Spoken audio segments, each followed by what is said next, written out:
Que faut-il faire? Je pense qu'on vous l'a dit assez. C'est d'une part, renseignez-vous. Et dans le fait de se renseigner, c'est quoi? C'est visiter le bien plusieurs fois avec un expert.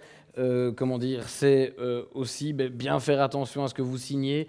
Ne vous jetez pas sur le document qui vous est présenté par le vendeur, ou si vous êtes le vendeur, faites très attention aussi à ce que vous téléchargez sur Internet. J'ai récemment eu le cas d'un client qui avait téléchargé une offre d'achat qui était parfaite en droit québécois. Mais oui, c'était en français, mais par contre, ça ne s'appliquait pas du tout au droit belge. Et donc, on a commencé à devoir un petit peu négocier et expliquer au vendeur que ce qu'il avait téléchargé, ce n'était pas exactement la même chose qu'au Québec, sauf s'il vendait évidemment un bien par là-bas, mais ce n'était pas le cas, c'était un bien en Belgique.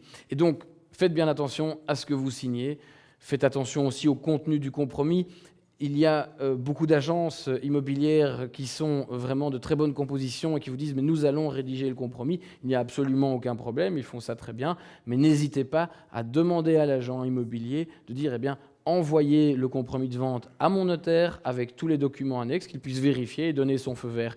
De cette manière-là, il y a du temps qui est gagné tant du côté du notaire que de l'agent immobilier que de votre côté. Et puis, vous pouvez signer ce document donc, en toute quiétude.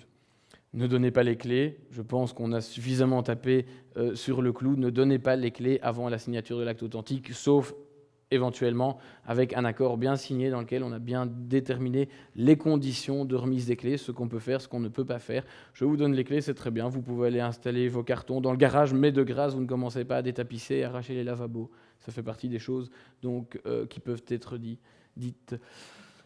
Si vous achetez un bien à deux, protégez-vous.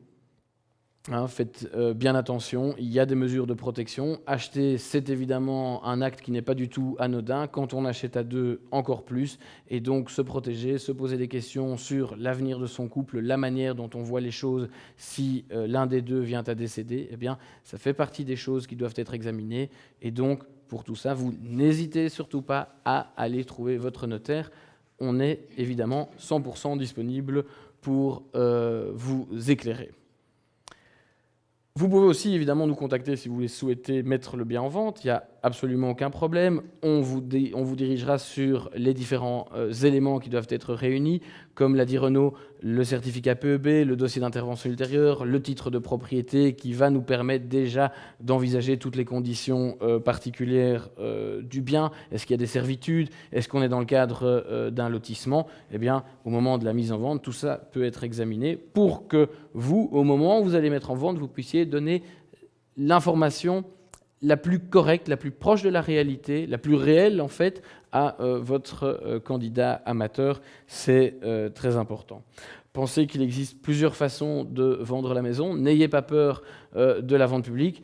Comme Renaud vous l'a dit, maintenant, on va pouvoir vendre une maison presque comme un achat sur Zalando, sauf qu'évidemment, si la maison ne vous convient pas, vous ne pouvez pas la rendre après 15 jours. Ça ne fonctionne pas. Mais en tout cas, vous aurez malgré tout une possibilité accrue d'un marché immobilier plus grand, parce que d'un coup, toutes les ventes immobilières, que ce soit des ventes de gré à gré ou des ventes publiques, seront offertes à vous. Le notariat se modernise et suit évidemment la tendance. On veut pouvoir suivre et accompagner au maximum le citoyen. Et donc, la vente publique en ligne, ça fait partie des grands projets qui sont mis en avant actuellement. Faites attention à votre porte-monnaie. Quand on achète ou quand on vend, c'est aussi très important. Maîtrisez vos coûts. N'hésitez pas à faire vos comptes. N'hésitez pas à venir vous trouver pour qu'on vous aide à faire vos comptes, pour qu'on puisse donc estimer au mieux, au plus proche, le coût de votre achat, le coût de votre vente.